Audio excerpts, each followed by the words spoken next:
With the rear wheel hub painted, I can now lace on the new rim.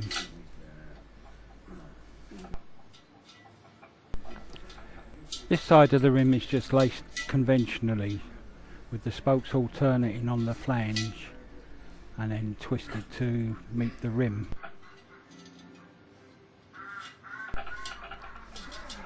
Luckily on the inside of the hub they're tangential.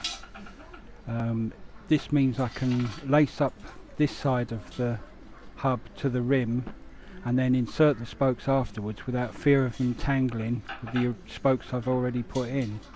Makes life a lot easier.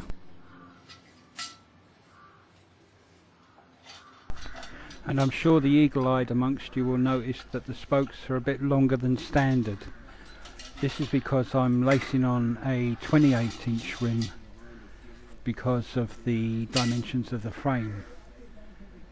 As far as I know, cycle motors only came with a 26-inch rim, so this should make it a bit special.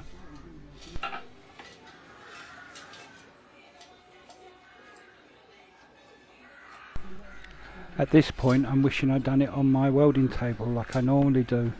This little table is a bit small.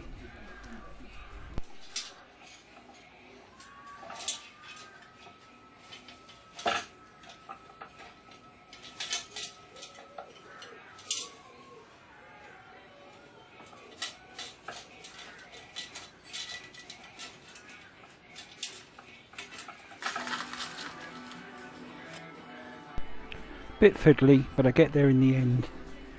Here you can see me putting the ball bearings in for the rear axle.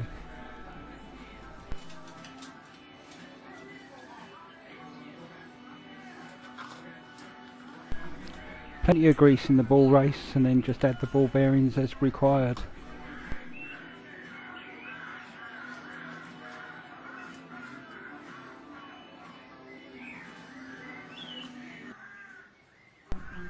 Then slip the axle in and repeat for the other side.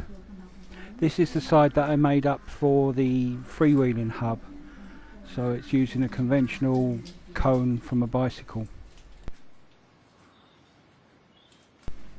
I've also left the spokes loose so I can centre the wheel rim in the frame and tighten everything up and get it nicely aligned.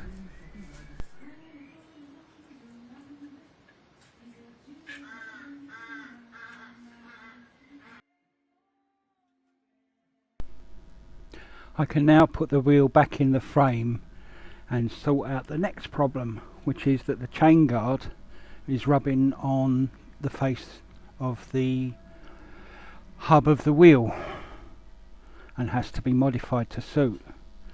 So a marker pen marks out the diameter of the hub, and with these marks in place I can now take off the chain guard. This is the fully enclosed chain guard, which I think is a lot earlier than the cyclemaster wheel, so that's why I have to modify it.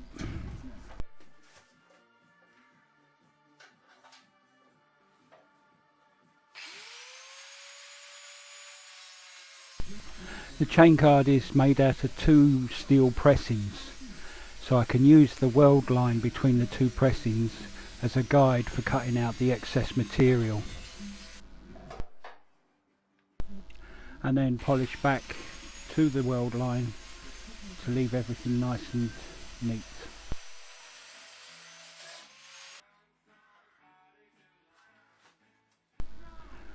With the wheel no longer rubbing on the chain guard, I can put it back in the frame and centralize the rim in between the rear forks. It seemed the easiest way of getting everything in alignment, getting the sprocket to line up with the chain wheel, getting the hub centralised in the forks, and then the rim centralised on the hub.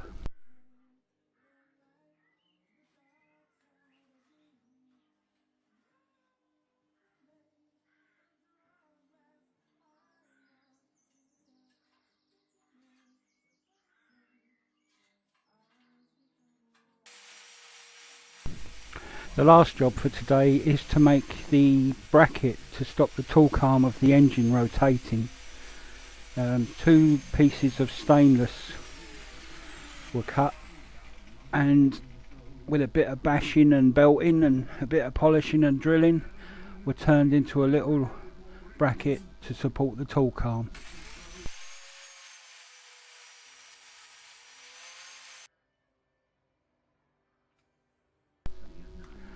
The important bit here was that the bracket matched the profile of the rear fork of the bicycle frame.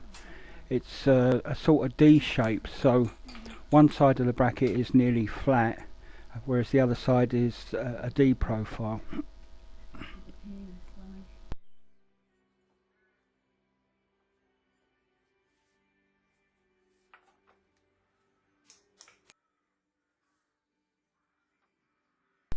So a little bit of shaping was involved.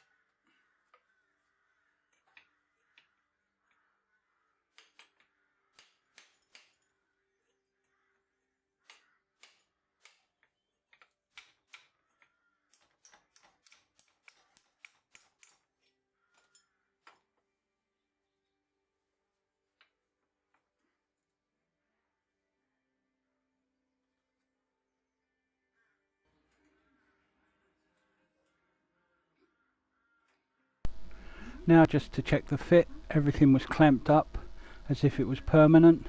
Of course, this will all have to be taken off later, because I still have to do the little engine if the gasket set ever turns up.